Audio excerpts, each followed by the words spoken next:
two birds within. In the heart of a quiet forest stood a mighty banyan tree, ancient, wide, and full of life. Its branches stretched across the sky, offering shade, shelter, and fruit to every creature that came near. On one of its thick branches lived two birds, almost identical in appearance, yet entirely different in spirit. The first bird was restless. From dawn to dusk, it hopped from one branch to another, pecking at the tree's fruits. Some were sweet. It chirped with joy. Others were bitter.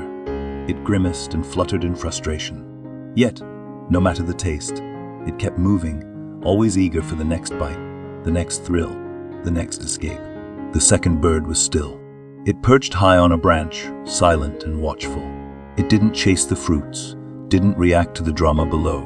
It simply observed, with calm eyes and an undisturbed heart.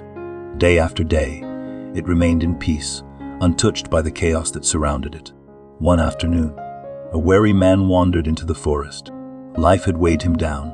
He had achieved things, yes, titles, possessions, praise, but inside he felt empty, tired, and lost. Hoping for some rest, he sat beneath the banyan tree. As he looked up, his eyes caught the sight of the two birds. The first one reminded him of himself, always chasing success, attention, fleeting happiness, always reacting, excited when things went well, angry or sad when they didn't, never truly content. But the second bird, it fascinated him. How could it just sit there, doing nothing, yet seem so fulfilled? Curious and drawn to the calmness of that bird, the man began to return to the tree each day. He watched. He sat in silence. Slowly, without realizing it, he began observing not just the birds, but his own thoughts. His racing mind, his constant desires, his emotional highs and lows. And then one day, a realization struck him like a flash of lightning. These birds, they both live within me. He saw it clearly. The first bird was his outer self, his ego, his desires, his need for validation, the one that chases, reacts, and suffers. The second bird was his higher self, always watching, always at peace, untouched by the noise of the world. He had spent his whole life feeding the first bird, but now he understood the power of the second. From that day on, the man changed. He still lived in the world, worked, loved, laughed, but now he lived from a place of awareness.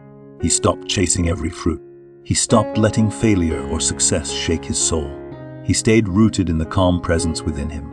Years passed, and people began to notice the quiet wisdom in his eyes. When asked the secret to his peace, he simply smiled and said, "I stopped feeding the restless bird and started listening to the silent one." This story reminds us, we all have two birds within, one that seeks endlessly and one that watches silently. True peace comes not from the chase, but from aligning with the stillness already inside us. Thank you for watching. Please like, share, and subscribe. Let your higher self guide you, and let the world watch your transformation.